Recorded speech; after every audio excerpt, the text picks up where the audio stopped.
ଅଷ୍ଟମ ବେତନ ଆୟୋଗ ପୂର୍ବରୁ ବଡ଼ ଖବର, କର୍ମଚାରୀଙ୍କ ଦରମାରେ ମିଶିବ ମହଙ୍ଗା ଭତ୍ତା, ଅଧିକ ମିଳିବ ଟଙ୍କା। କେନ୍ଦ୍ର ସରକାରୀ କର୍ମଚାରୀ ଏବଂ ପେନ୍ସନଭୋଗୀଙ୍କ ମଧ୍ୟରେ ବର୍ତ୍ତମାନ ଏକ ପ୍ରଶ୍ନ ବ୍ୟାପକ ଭାବରେ ଆଲୋଚନା ହେଉଛି। ଅଷ୍ଟମ ବେତନ କମିଶନ ଲାଗୁ ହେବା ପୂର୍ବରୁ ସରକାର କ'ଣ ବର୍ତ୍ତମାନର ମହଙ୍ଗା ଭତ୍ତା ଡିଏ ମୂଳ ଦରମାରେ ଯୋଡ଼ିବେ?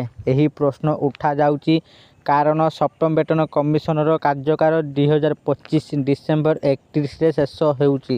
ତ ଆସନ୍ତୁ ଆଜି ଆମେ ଜାଣିବା ଏହି ଭିଡ଼ିଓ ମାଧ୍ୟମରେ। ତେଣୁ ଭିଡ଼ିଓକୁ ଆରମ୍ଭ କରିବା ପୂର୍ବରୁ ଆପଣ ସମସ୍ତଙ୍କୁ ଅନୁରୋଧ, ଯେଉଁମାନେ ଏପର୍ଯ୍ୟନ୍ତ ଆମ ଚ୍ୟାନେଲକୁ ସବସ୍କ୍ରାଇବ୍ କରିନାହାନ୍ତି ଆପଣମାନେ ଏବେ ହିଁ ଆମ ଚ୍ୟାନେଲକୁ ସବସ୍କ୍ରାଇବ୍ କରନ୍ତୁ। ଆଉ ଭିଡ଼ିଓ ଭଲ ଲାଗିଲେ ଭିଡ଼ିଓକୁ ଲାଇକ୍, ସେୟାର, କମେଣ୍ଟ କରିଦେବେ। ତ ଚାଲନ୍ତୁ ଡେରି ନ କରିକି ଆଜିର ଏହି ଭିଡ଼ିଓଟିକୁ ଆରମ୍ଭ କରିବା। ଜାନୁଆରୀ ଜୁନ 2026 ପାଇଁ ଡିଏ ବୃଦ୍ଧି। ସପ୍ତମ ବେତନ କମିଶନର ପରିସର ବାହାରେ ପ୍ରଥମ ସଂଶୋଧନ ହେବା ଯଦିଓ ଅଷ୍ଟମ ବେତନ କମିଶନ ପୂର୍ବରୁ ଆରମ୍ଭ ହୋଇସାରିଛି, ଏହାର କାର୍ଯ୍ୟକାରିତା ପାଇଁ କିଛି ସମୟ ଲାଗିପାରେ। ଅଷ୍ଟମ ବେତନ କମିଶନ ଲାଗୁ କରିବାରେ କାହିଁକି ବିଳମ୍ବ ହେଉଛି? ସାଧାରଣତଃ ଯେକୌଣସି ବେତନ କମିଶନ ଏହାର ରିପୋର୍ଟ ଦାଖଲ କରିବାକୁ ପ୍ରାୟ 18 ମାସ ସମୟ ନିଏ। ବିଚାର ପ୍ରକ୍ରିୟା, କ୍ୟାବିନେଟ୍ ଅନୁମୋଦନ ଏବଂ କାର୍ଯ୍ୟାନ୍ୱୟନ ପାଇଁ ଅତି କମରେ ଆଉ 6 ମାସ ସମୟ ଲାଗେ। ଫଳସ୍ୱରୂପ ଏହା ବିଶ୍ୱାସ କରାଯାଉଛି ଯେ 2027 ଶେଷ ପୂର୍ବରୁ ଅଷ୍ଟମ ବେତନ କମିଶନଙ୍କ ସୁପାରିଶ କାର୍ଯ୍ୟକାରୀ ହେବାର ସମ୍ଭାବନା କମ୍।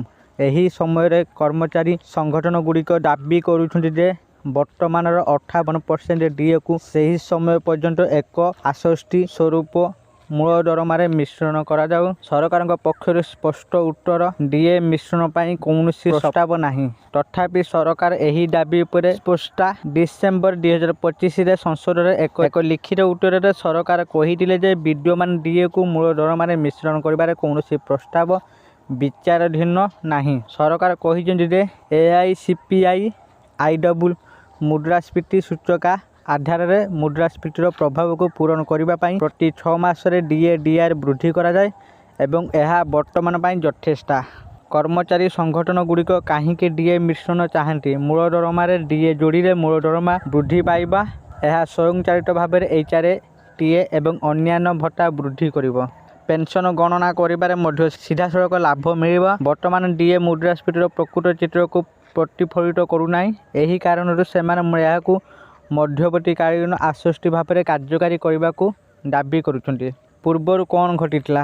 ପଞ୍ଚମ ବେତନ କମିଶନ ସମୟରେ ନିୟମ ଥିଲା ଯେ ଯେତେବେଳେ ଡିଏ 50% ପହଞ୍ଚିବ, ଏହାକୁ ମୂଳ ଦରମାରେ ଯୋଡ଼ାଯିବା ଉଚିତ। ଏହି ଆଧାରରେ 2004ରେ 50% ଡିଏକୁ ମୂଳ ଦରମାରେ ମିଶ୍ରଣ କରାଯାଇଥିଲା। ତଥାପି ଷଷ୍ଠ ବେତନ କମିଶନ ଏହି ପଦ୍ଧତି ସହିତ ଅସହମତ ଥିଲେ। କମିଶନ କହିଥିଲେ ଯେ ଯଦି ଡିଏକୁ ମୂଳ ଦରମାରେ ମିଶ୍ରଣ କରାଯାଏ, ତେବେ ମୁଦ୍ରାସ୍ଫୀତି ସୂଚକାଙ୍କ ଆଧାର ପରିବର୍ତ୍ତନ କରିବାକୁ ପଡ଼ିବ, ଯାହା ଭବିଷ୍ୟତରେ ଡିଏ ହାରରେ ହ୍ରାସ ଆଣିପାରେ। ତେଣୁ କମିଶନ ସ୍ପଷ୍ଟ ଭାବରେ କହିଥିଲେ ଯେ ଏହା ମୂଳ ଦରମାରେ ଡିଏକୁ ମିଶ୍ରଣ କରିବାକୁ ସୁପାରିଶ କରିବ ନାହିଁ। ଏବେ କ'ଣ? ବର୍ତ୍ତମାନର ପରିସ୍ଥିତିରେ ଡିଏକୁ ମୂଳ ଦରମାରେ ମିଶ୍ରଣ କରିବାର ସମ୍ଭାବନା ବହୁତ କମ୍ ଦେଖାଯାଉଛି। ସରକାରଙ୍କ ମତ ସ୍ପଷ୍ଟ, ଯେପର୍ଯ୍ୟନ୍ତ ଅଷ୍ଟମ ବେତନ କମିଶନ ଲାଗୁ ନ ହୁଏ, କର୍ମଚାରୀ ଏବଂ ପେନ୍ସନଭୋଗୀମାନେ ପ୍ରତି 6 ମାସରେ ଡିଏ ବୃଦ୍ଧିରୁ କେବଳ ଆଶ୍ୱସ୍ତି ଆଶା କରିପାରିବେ।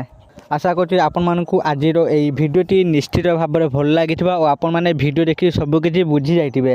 ଯଦି ଆପଣମାନେ ଏହି ଭିଡ଼ିଓରୁ କିଛି ବୁଝିଛନ୍ତି ତ ତେଣୁ ଆପଣମାନଙ୍କର ମତାମତ ଜଣାନ୍ତୁ। କ'ଣ ଡିଏ ମୂଳ ଦରମା ସହିତ ମିଶ୍ରଣ ହେବା ଉଚିତ କି ନାହିଁ? ଆପଣଙ୍କ ମତାମତ ନିଶ୍ଚିତ ଭାବରେ କମେଣ୍ଟ ବକ୍ସରେ ଜଣାନ୍ତୁ। ଯଦି ଭିଡ଼ିଓଟି ଭଲ ଲାଗିଥାଏ ଦୟାକରି ଏହି ଭିଡ଼ିଓକୁ ବହୁତ ମାତ୍ରାରେ ଲାଇକ୍, ସେୟାର, କମେଣ୍ଟ କରିକି ନିଜ ସାଙ୍ଗସାଥିମାନଙ୍କ ପାଖକୁ ସେୟାର କରନ୍ତୁ। ଆଉ ଯେଉଁମାନେ ଏପର୍ଯ୍ୟନ୍ତ ଆମ ଚ୍ୟାନେଲକୁ ସବସ୍କ୍ରାଇବ୍ କରିନାହାନ୍ତି ଆପଣମାନଙ୍କୁ ଅନୁରୋଧ, ଆପଣମାନେ ଏବେ ହିଁ ଆମ ଚ୍ୟାନେଲକୁ ସବସ୍କ୍ରାଇବ୍ କରନ୍ତୁ। ଆଜି ପାଇଁ ଏତିକି, ପୁଣି ଦେଖା ହେବ ଆଉ ଏକ ନୂଆ ଭିଡ଼ିଓରେ। ସେତେ ପର୍ଯ୍ୟନ୍ତ ମୁଁ ଦୀପୁ ଆପଣମାନଙ୍କଠାରୁ ବିଦାୟ ନେଉଛି। ରହୁଛି। ଧନ୍ୟବାଦ।